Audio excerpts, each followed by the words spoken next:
This is what I see a lot when people open up their AI. So, what I'm going to do is I'm going to show you something that changed how I think about prompting, and I'm going to do it by using the exact same prompt twice and getting two different results. So, I'm going to start off by typing something like, write me a marketing strategy. So, let's see what happens. It opens a new window. This is the kind of prompt that I see most often. It is very broad, it is very vague, and partly it's not that it's wrong what has been written, it's just that things are so broad and that let's see what it comes back with. So it gives me the structure of a marketing strategy, but it doesn't actually give me anything that I can work with. But what is actually really nice here is that AI has come to the point where it will ask you clarifying questions. And so if this is what you haven't actually thought about yet, then you can say, yes, I'm launching a new e-commerce store. Can you help me with a SaaS B2B marketing plan? I'm developing a brand strategy for a new app. Like any of this is fine. So let's say that we go with, I'm launching a new e-commerce store. What is nice about Perplexity is that it will actually, one, show you the resources or the places they have actually gone in and done the research, which for me, that is really important. So again, it doesn't actually write this for you, and it's just defining the parameter of what this strategy is supposed to look like, but it doesn't do anything. Okay, so let's say I want this. So let's give it the next instruction. Write the marketing strategy. Okay, so you can see that what is nice here is it gives you a template for the things that you're supposed to have. What is a marketing strategy supposed to have? It needs to have the positioning, it needs to have an audience, it needs to have a channel plan. So what if we're actually trying to go and define some of these things? Notice that it's saying a bunch of stuff, but perhaps because you're not entirely sure what you want to do yet, or you actually know what you want to do, but you haven't actually said to AI, well, who is this for? What is this industry? What is the budget? What channels makes the most kind of sense right now for this business?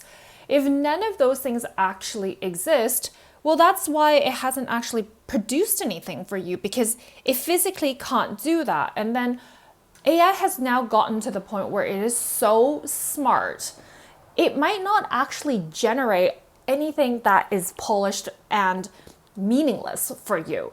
Instead, what is, at least for my own AI and my accounts, is that it's been corrected, or it's been trained enough times that it will build some sort of a context around it. If this is how you're learning AI right now and you're wondering, why is my output like this? Well, I'm telling you that you haven't exactly defined what it is that it needs to do.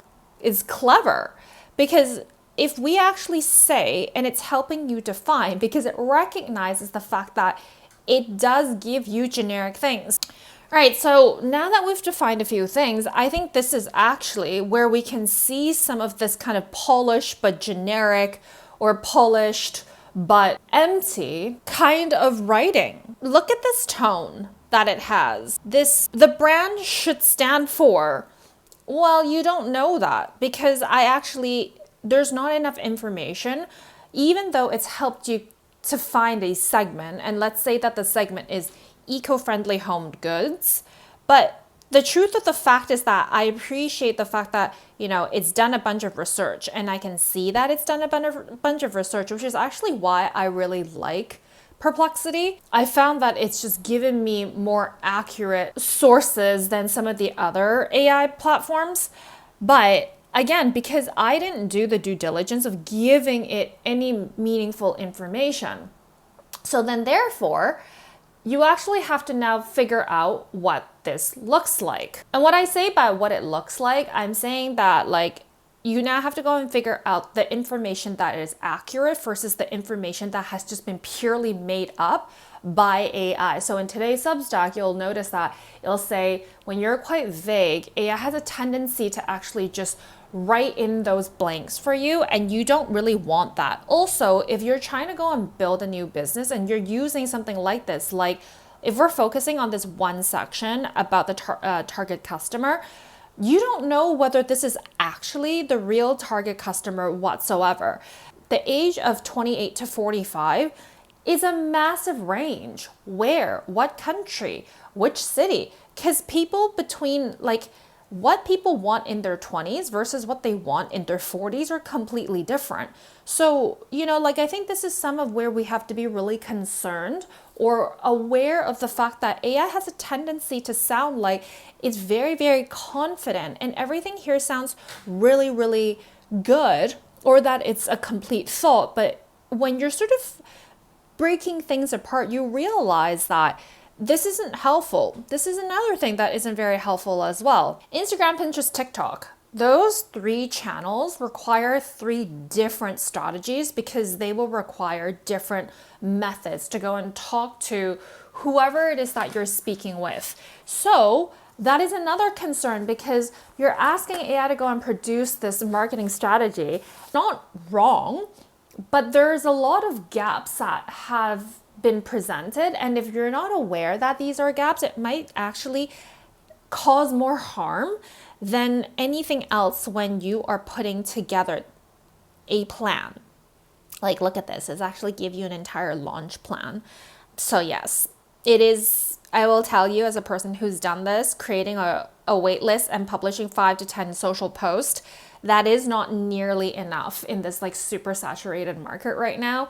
You are literally probably, the retention or the conversion rate is so low that you're probably realistically, hopefully maybe 50 posts that if you're lucky, you might get maybe a 5% conversion, and then from there, the reality is that just because they've joined the wait list doesn't actually mean that they're going to buy the product, right? So some of these things, the realities haven't actually been defined for you, especially if you're thinking about these success metrics as well. They're right, but then they're not entirely 100% right. Now, how do we go and make this clearer? What is a possibility to build out a better plan?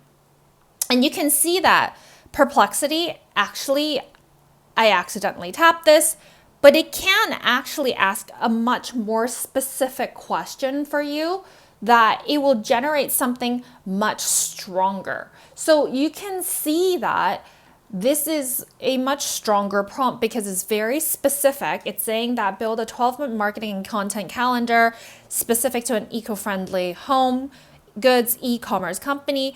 It will include monthly themes based on seasonal decor trends. You can actually see that for each month, that you have to go and outline 4 core social media posts, 2 email newsletters, and then a long form blog post. There's so many things in here. Is this perfect? Well, let's see what happens. Good.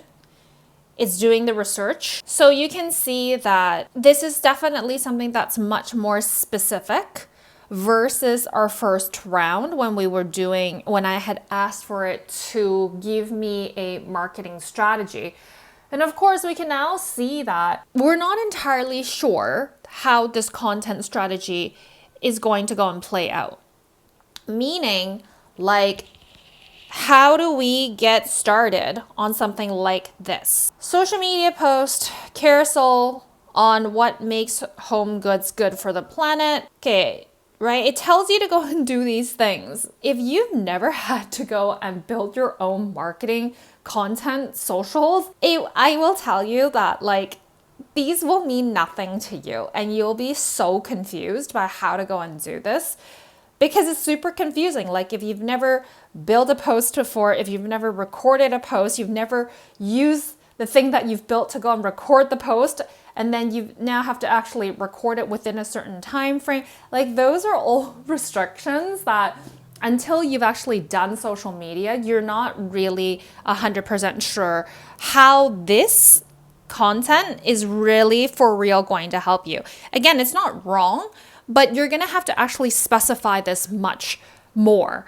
And can AI do it? 100%. AI can 100% do this for you. Like, you can tell, give me a script, tell me what to do, give me the production, and this is something that I do on the back end. I've done this for a while now, that I can guess what it is, or sometimes when I'm looking at what has been produced by AI, I'm just a bit like, this makes no sense, or this is not a thing, because that's literally not how AI works. And also, I think that having something like this is really, really overwhelming, because as a small business, you actually need to go and test to see whether this is working. So for example, if you're thinking, okay, I'm just going to get this 12-month content calendar, the truth of the fact is that you haven't actually defined or know who your clientele is going to be.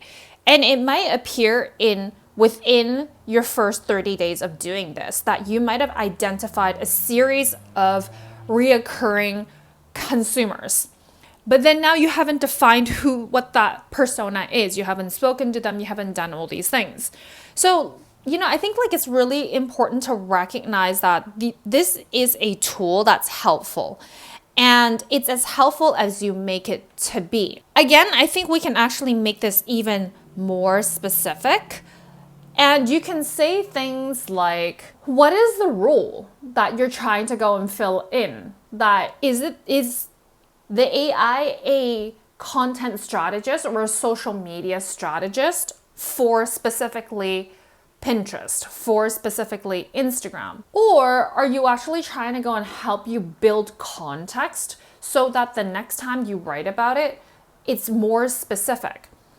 And I would say that, think about this. What I've just suggested to you is really specific. It's not asking you, it's actually breaking down the individual components of what AI can do for you. It's rather than saying this really kind of like big, broad thing, it's really specific as to what I need it to do. So let's revise this. We started off this with a very simple command, which is write me a marketing strategy. And it doesn't actually do it for you. It gives you this framework, and then it asks some clarifying questions. And then I answer it by saying, yeah, I'm doing this e-commerce store. And then it sort of gives you a little bit more to go and work with. But I'm saying, well, can you just give me this marketing strategy? And again, still haven't done anything that's actually really useful for me until I've selected, or I've actually given it a much more specific, defined context, where here you go, right? But what I'm demonstrating to you is that it will provide you with a series of things that may or may not be helpful. If you're interested in building out more helpful prompt and the context or the harness that you sort of are building around it, go ahead and read the Substack article and think about and actually try to go and use this, like copy the prompt and see what happens when you are defining things better, and compare what you have been doing previously to after having a prompt, and running the two of them and comparing it side by side. I'll see you at the next one.